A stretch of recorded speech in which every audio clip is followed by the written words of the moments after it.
Puis le parent parfait, ben avant, on avait moins ce syndrome-là parce que les réseaux sociaux que moi j'aime beaucoup consommer, il y a beaucoup c'est rare que moi j'ai décidé que quand ça allait pas bien, j'en parlais pas parce que j'ai une tribu bienveillante à qui je peux me confier.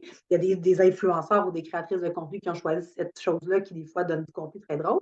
Mais tu sais, souvent, on est bien plus dans l'autre extrême de regarde comment moi je gère ma vie puis ça va bien. Puis là, on se met cette pression inutile-là, mais on n'a jamais l'envers du décor.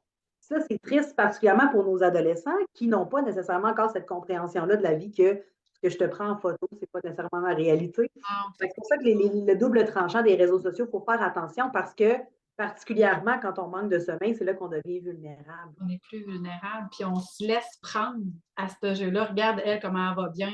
Ouais, mais attends un petit peu, là.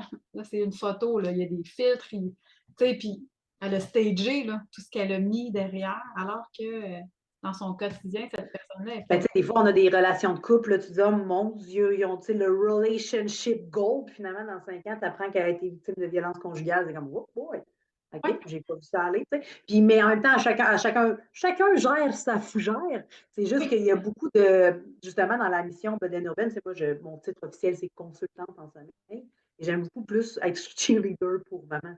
Parce que moi, ben là, je calcule que je grandis plus, je vieillis maintenant, là, je suis rendue à 37 ans. Puis, je pense que ça m'a amené aussi cette sagesse-là en tant que créatrice de contenu que d'être capable maintenant je suis maintenant officiellement capable de me désabonner de comptes qui me font mal filer. À la seconde où je vois une photo puis que j'ai un sentiment de jalousie complètement mal placée, mais de jalousie, d'envie, de oh mon Dieu, elle m'énerve.